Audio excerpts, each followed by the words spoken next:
नमस्कार, मैं हूं आशीष वर्मा। नो योर कंपनी में आपका स्वागत है। और नो योर कंपनी में आज मेरे रडार पर एक नहीं बल्कि दो बहुत इंटरेस्टिंग मैनेजमेंट्स होंगे। पहले बात करूंगा एसएमएल इसूजू की। इस कंपनी के एग्जीक्यूटिव डायरेक्टर गोपाल बंसल साहब मेरे साथ होंगे। Q4 के नंबर्स आए हैं और दिक्कत भरे नंबर्स थे वो, तो नंबर्स और आगे के आउटलुक पर बंसल साहब से होगी चर्चा। उसके बाद आज एक स्टॉक जो तगड़ा परफॉर्मेंस दिखा रहा है, इंडिया मार्ट इंटरमेश का, इसके Q1 के नंबर्स आए और नंबर्स वाकई स्ट्रांग हैं, खास तौर पे ऑपरेशनल परफॉर्मेंस।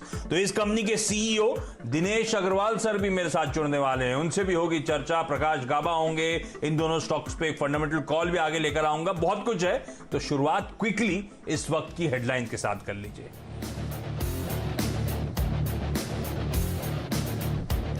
लगातार 6 दिन की तेजी के बाद ऊपरी स्तर पर हल्की मुनाफा वसूली। निफ्टी 11,150 के नीचे, लेकिन बैंक निफ्टी पर भी आ रहा है दबाव।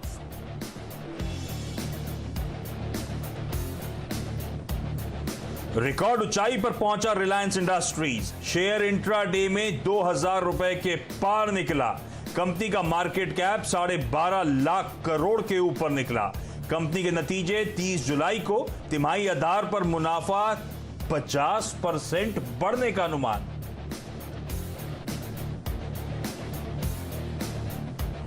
सोने चांदी में तूफानी तेजी जारी।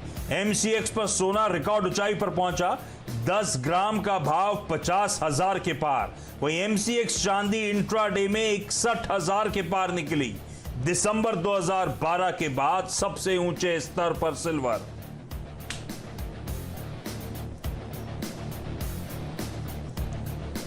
शुगर इंडस्ट्री को बड़ी राहत। सरकार ने यूरोप को शुगर एक्सपोर्ट करने की दी मंजूरी। तमाम चीनी शेयरों में जबरदस्त रौनक। 5% तक उछले धामपुर, बलरामपुर, त्रिवेणी इंजीनियरिंग के शेयर।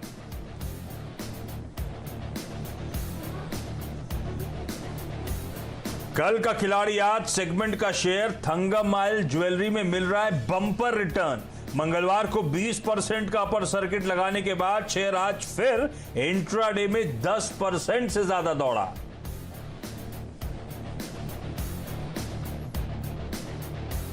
किचन आइटम्स, फर्नीचर जैसे रोजमर्रा के सामान के सस्ते इंपोर्ट पर तुरंत कसेगा शिकंजा। सीएनबीसी आवाज की एक्सक्लूसिव खबर के बाद लाओपाला, बोरोसिल जैसे शेयरों में अच्छी खरीदारी।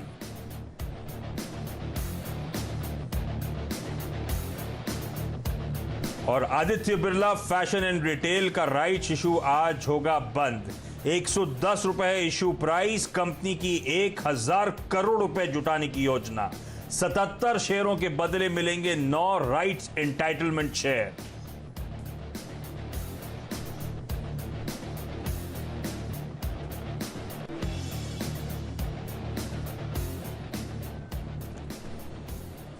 चलिए आगे बढ़ने से पहले क्विकली भारतीय बाजार स्क्रीन्स पर आएंगे और कुछ मुनाफा वसूली की गिरफ्त में आते हुए भारतीय बाजार इनफैक्ट आधे % की कमजोरी, दिन के लोज पे वापस रीटेस्ट करने के लिए हम पहुंच चुके हैं। तो आज दिन के हाईस थे 11,240 के और इस समय हम 11,100 के आसपास आ गए, खड़े हो गए। 130-140 अंक ऊपरी स्तरों से ठंडे पड़ गए। प्रेशर माउंट हो रहा है हर टिक के साथ, जरा इस बात का ध्यान रखिएगा। निफ्टी बैंक 23,200 के लेवल्स के पार गया था, अब 22,750 यानी कि 550 पॉइंट ऊपरी स्तरों से यहां पे भी ठंडक देखने को मिल रही है। तो पिछले 5 दिनों की तेजी और उसमें पिछले 4 दिनों की जबरदस्त तेजी के बाद कुछ प्रॉफिट टेकिंग, और प्रॉफिट टेकिंग के पीछे की वजह समझिए तो अचानक करेक्शन आना शुरू हुआ है। आज सुबह नीरज जब मॉर्निंग कॉल में जुड़े थे 7 बजे, तब मेंशन हो रहा था कि चाइना रिलेटेड इश्यूज के चलते एशिया में कुछ वीकनेस है और वहां पे नजर रखिएगा। वो China related issues, US China के रिलेशंस वाली बात कर रहा हूं, वो थोड़े से और डिटोरिएट होने की खबरें आ रही हैं और इसीलिए आप देख रहे हैं भारतीय बाजारों में दबाव। अक्रॉस इक्विटीज थोड़ी सी मुनाफा वसूली है।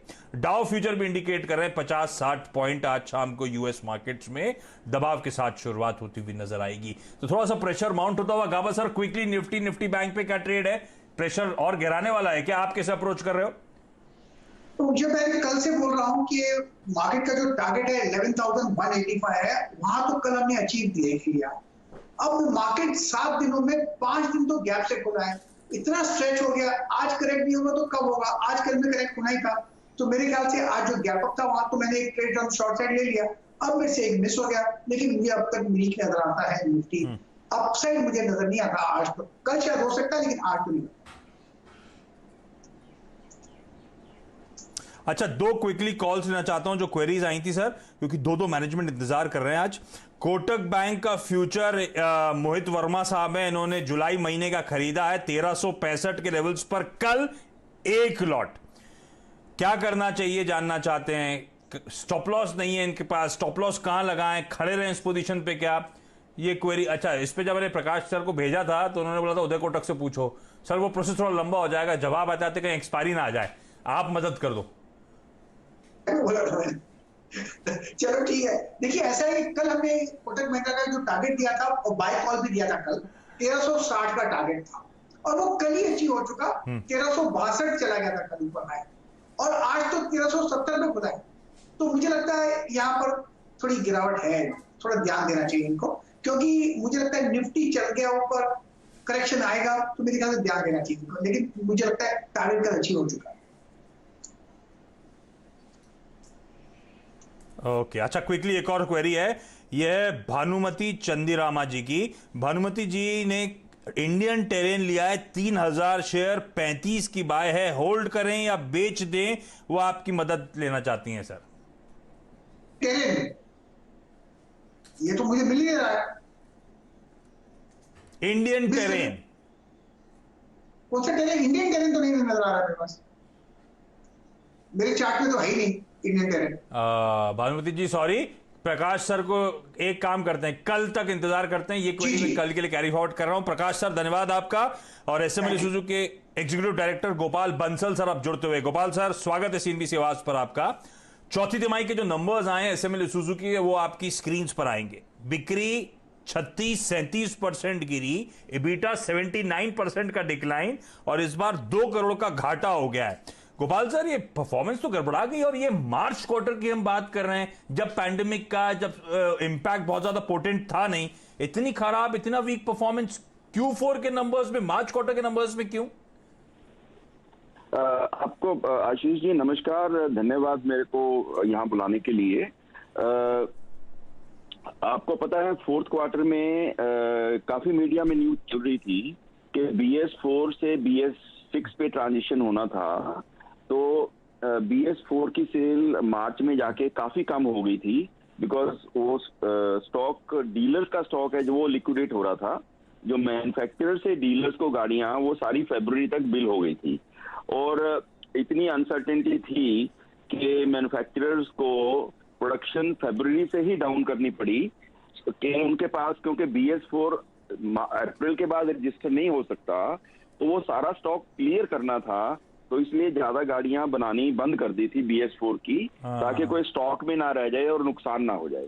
तो नुकसान को बचाने के लिए अब सभी मैन्युफैक्चरर्स का देखेंगे तो फोर्थ क्वार्टर में जो मैन्युफैक्चरर टू डीलर सेल है वो कम हुई है, और उसके रहते तो रिजल्ट, फाइनेंशियल रिजल्ट पे उसका इम्पैक्ट आ जाता है।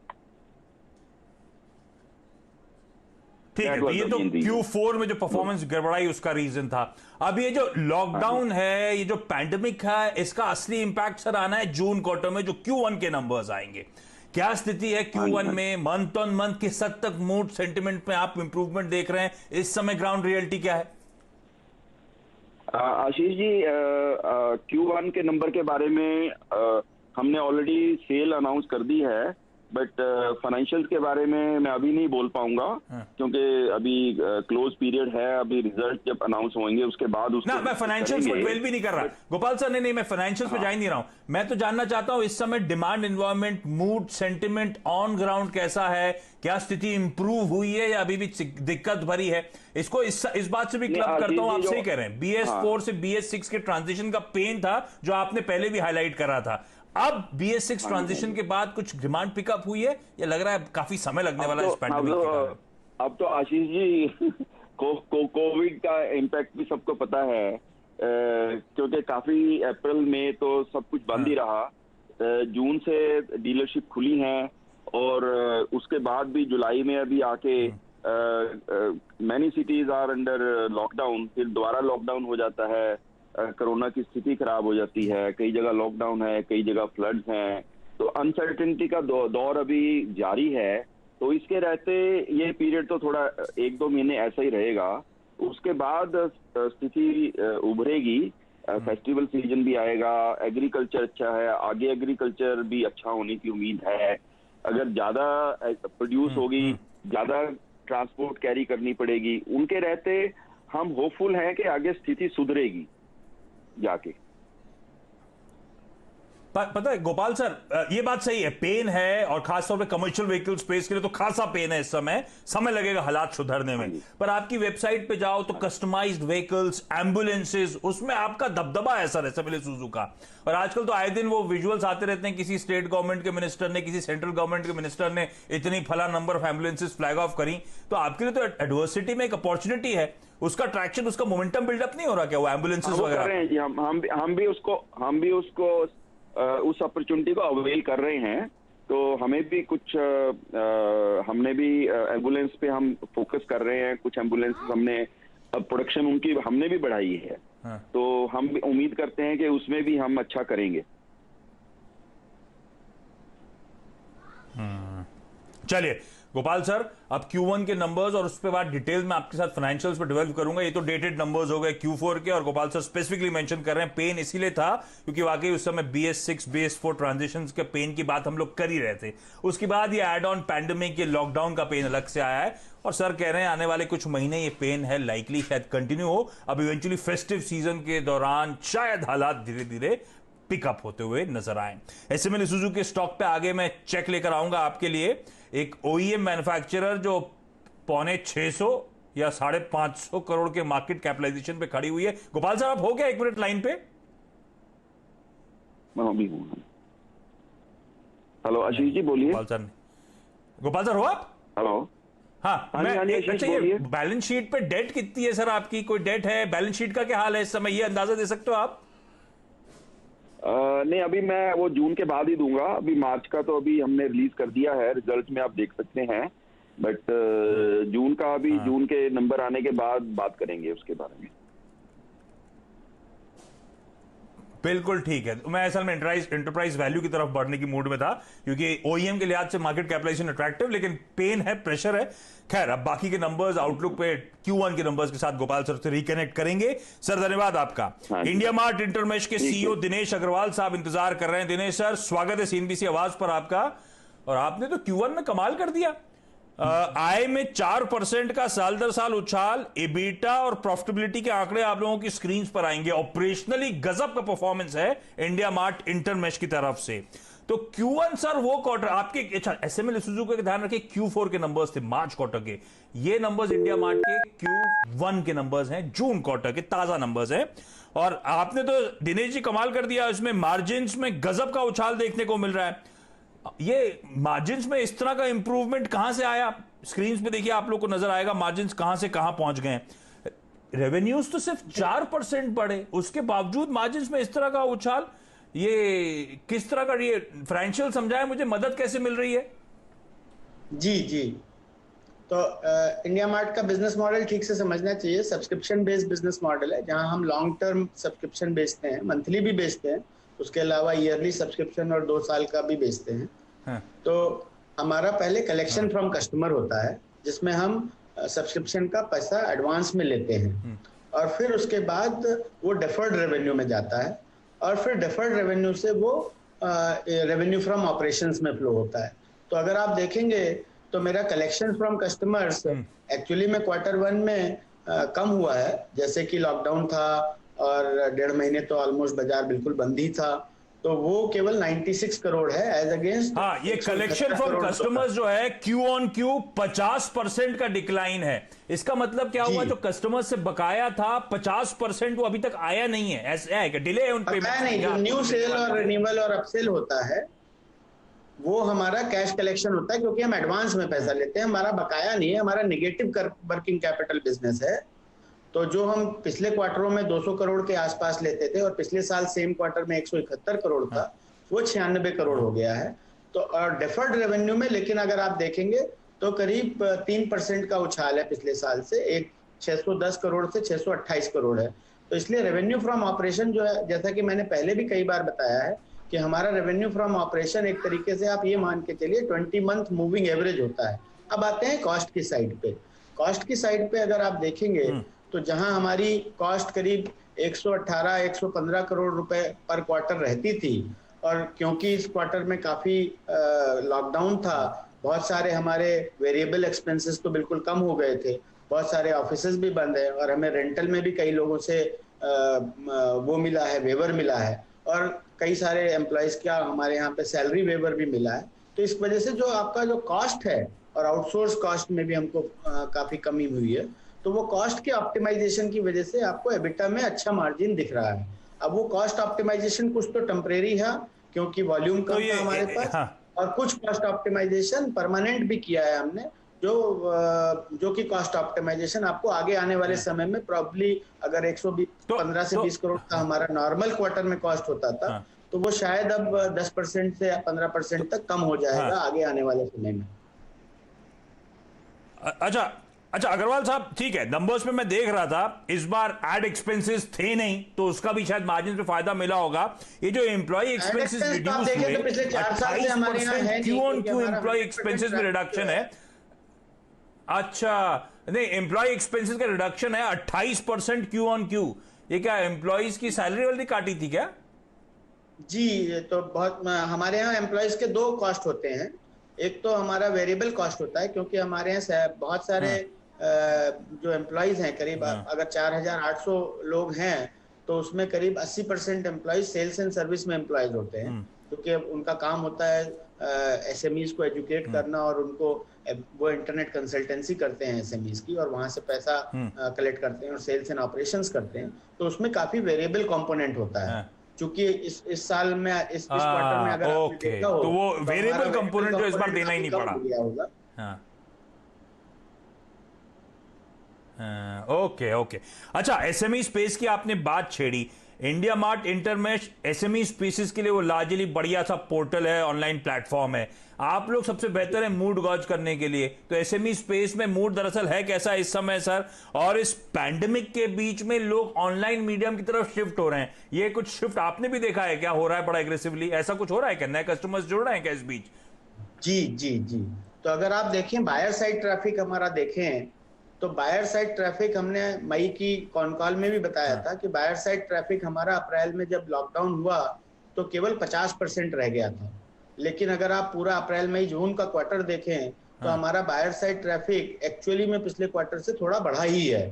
तो इसका मतलब यह है कि जून में हमारा बायर साइड ट्रैफिक काफी सिग्निफिकेंटली इंप्रूव हुआ है, और मैं ये बता सकता हूँ कि अभी हमारा ट्रैफिक काफी ऑलमोस्ट बेस्ट एवर पे चल रहा है। जबकि अगर हमारे वहाँ 1 लाख प्रोडक्ट कैटेगरीज हैं, तो उनको अगर आप 3 पार्ट में डिवाइड कर ले तो 1/3 कैटेगरी में तो पूरा ब्रेकआउट ट्रैफिक है। जैसे कि अगर हेल्थ से रिलेटेड कैटेगरी है, सेफ्टी से रिलेटेड कैटेगरी है, केमिकल से रिलेटेड कैटेगरी है, तो उधर अच्छा मोमेंटम आ रहा है। अच्छा, एक मेरे पास समय खत्म हो रहा है और हम सब शेयर धारकों के लिए एक इंपॉर्टेंट सवाल है।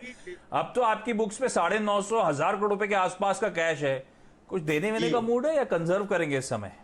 तो हमने मार्च के लास्ट वीक में, अगर आप देखेंगे मार्च के फरवरी के लास्ट वीक में एक तो डिविडेंड डिक्लेयर किया था 100% का, और वो डिविडेंड डिक्लेयर हुआ है। उसके अलावा हमने एक इन्वेस्टमेंट की थी सितंबर महीने में व्यापार ऐप में। तो ये मोबाइल अकाउंटिंग सॉफ्टवेयर है, जो कि वहां पे हमने 32 करोड़ रुपए की इन्वेस्टमेंट करी थी 26% स्टेक के साथ। फिर हमने मई में एक और इन्वेस्टमेंट अनाउंस की थी, जो कि मोबिसी टेक्नोलॉजीज है। वो लोग एक SaaS प्लेटफॉर्म है, और वो बड़े कंपनियों के लिए उनका डीलर डिस्ट्रीब्यूशन और सेल्स मैनेजमेंट करने का, फील्ड सेल्स ऑपरेशंस मैनेज करने का प्लेटफॉर्म बनाते हैं। तो वहां पे हमने करीब 10 करोड़ रुपए इन्वेस्ट किए हैं। तो हमारा काम दोनों तरीके का है। एक तो हम अपने इंटरनल बिजनेस में पैसे तो इन्वेस्टमेंट्स कर रहे हैं, उस पर ज्यादा फोकस है इस समय।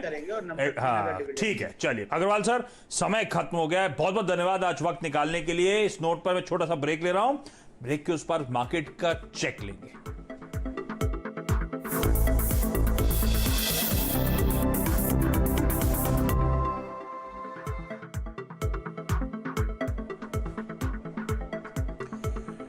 ब्रेक के बाद आपका स्वागत है। और अचानक वो जो प्रेशर आया था 11,087 के लेवल्स थे आज लोज, वहां से अब कुछ रिकवरी दिखाने की कोशिश। तो 11,111 के लेवल्स, तो वहां लोअर लेवल से ऑलमोस्ट 25-30 पॉइंट के आसपास की रिकवरी दिखाते हुए ऐसे में बाजार का एक्शन जो है इंटरेस्टिंग होता चले जा रहा है। तो ब्रेक के उस पर आखिरी सौदा, इनफैक्ट हेमंत और वीरू दोनों आपको आपकी स्क्रीन पर नजर आएंगे जो आखिरी सौदा में आपके साथ होंगे ट्रेड लेने में मदद करने के लिए। ये हेमंत, वो एक्सपायरी से एक दिन पहले का मूव आया था, आज भी आया है, सेकंड हाफ में मूव तगड़ा है, लेकिन गड़बड़ा क्या है, उल्टी तरफ चला गया वो मूव। थोड़ा सा प्रॉफिट टेकिंग देखने को मिल रही है। ठीक बात है। आप हांगकांग के बाजार देखिए आशीष, उनको देखकर आपको सुकून मिलेगा क्योंकि वो 600 पॉइंट नीचे हैं और आप 55 पॉइंट नीचे हैं। तो सेंसेक्स देखिए तो आप 150 पॉइंट नीचे हैं। तो कहते हैं अपने से नीचे वालों को देखकर खुश होइए, कोई घबराहट की बात मुझे नजर नहीं आ रही है जब तक हम 11,100 के ऊपर टिके हुए हैं। तो इतनी बड़ी रैली के बाद 11,240 के पास जाने के बाद थोड़ा बहुत मुनाफा वसूली देखने को मिल रही है। और अमेरिका अगर चाइना को फटकार लगा रहा है, होस्टन में कह रहा है कि आप फटाफट अपनी एम्बेसीज को बंद करिए, तो ये सब ग्लोबल खबरें हैं जो थोड़ा सा मूड खराब कर रही हैं। इन लोगों की कभी नहीं पटी, चाइना और अमेरिका की खास तौर पर। तो डाउ फ्यूचर्स देखिए इस समय करीब करीब 70-80 अंक नीचे, इसीलिए कारोबार कर रहे हैं।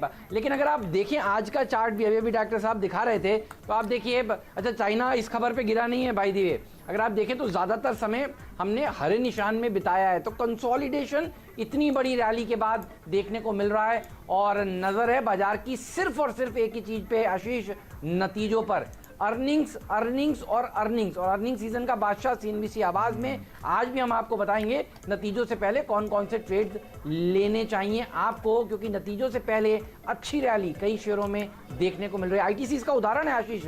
देखिए सुबह सुबह हमने कहा था एचयूएल के नतीजे आ गए, अब ये हो गया, अब आईटीसी पर रखिएगा नजर। और देखिए वो स्टॉक आज अच्छा प्रदर्शन दिखा रहा है। तो फोकस होना चाहिए अर्निंग्स के ऊपर और वही फोकस जारी रहेगा। मुनाफे की तैयारी में ब्रेक लेते हैं, अभी हाजिर होते हैं।